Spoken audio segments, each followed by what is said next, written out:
2026-cı il Azərbaycanda iqtisadi sahədə, belə deyim də, böhranın ilk ili olacaq. İndidən demək olar. Çünki iqtisadiyyatda bəzi məsələlər var ki, o iqtisadi böhranın işarələridir. O işarələrdən biri ümumdaxili məhsulun artım tempidir. O işarələrdən biri inflyasiyadır. O işarələrdən biri maaş və gəlirlərin artımıdır. Problem nədir? Problem nədir? Çox sadə dildə izah eləyəcəm ki, ailə büdcəsi ilə dövlət büdcəsinin məntiqi eynidir. Məntiqi eynidir. Miqyası böyükdür. Həddindən artıq böyükdür. Amma məntiqi, yenə təkrarən məntiqi eynidir. Bax, ailə düşünək. Biz ailənin, məsələn, 1000 manat gəliri varsa, 1000 manat gəliri bölüşdürür də, deyir, bunu ərzağa xərcləyəcəm, bunu kommunala, bunu dərmana, bunu da 5 manat da qırağa qoyun, birdən həkim başınıza bir iş gəlir. Toya yasa gedəcəm. Bax, bu büdcənin idarə olunması nə vaxt problemə çevrilir? O vaxt ki, bunun gəlirləri başlayır azalmağa. 1000 manat fikrində tutmuşdu, gəlir 900 manat qazanır. İndi o 100 manatı hardansa başlayır kəsməyə. Bizim bu büdcənin problemi nədir? Problemi ondan ibarətdir ki, büdcə cəmi 0,7% artır. Artım tempi çox aşağıdır. Büdcə gəlirləri. Büdcə gəlirləri, bəli. 0,7% artır, çox aşağıdır da. Azərbaycan tarixində səhv eləmirəmsə faiz nisbətində ən aşağı göstəricidir. Ümumdaxili məhsulumuz 0,9% avqusta qədər idi. İndi 1,1 olacaq ilin sonuna. Çünki bəzi 4-cü rübdə bizdə həmişə büdcə xərcləmələri artır deyə ÜDM-də də bir canlanma olur. Bax, bütün bunlar nədən xəbər verir də? Hökumətin səhvi nədir? Fəlsəfi rəqəmlər səhv getdi, bəziləri mən düzəliş edəcəyim. 0,7% deyil. Yox, ondan sonrakılar səhv getdi. Niyə? Siz danışın mən deyəcəyim. Yaxşı, ümumdaxili məhsul 1% deyil. Xeyr. Nə qədər? 1,6. 1,6 olacaq. 11 ayın nəticələrini deyirəm mən sizə. Ha, bəs necə oldu? 8 ay, 9 ay nəticələrində 0,9% idi. İndi 1,6 oldu. Mən sizə... Siz beynəlxalq...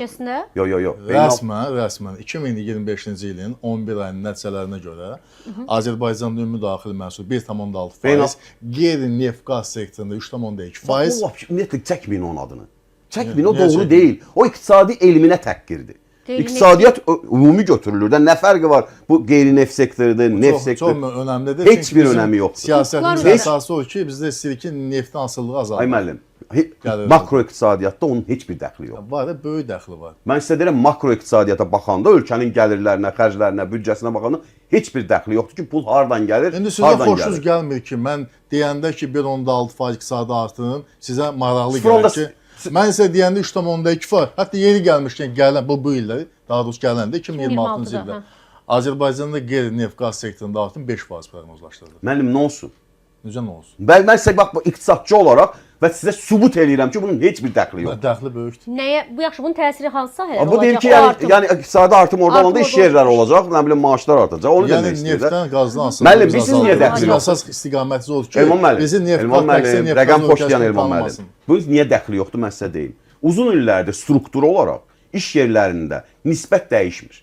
Struktur olaraq, bir daha təkrarım, 1.700.000 bizdə muzla çalışanın 890.000-i dövlət, bir o qədər də özəl.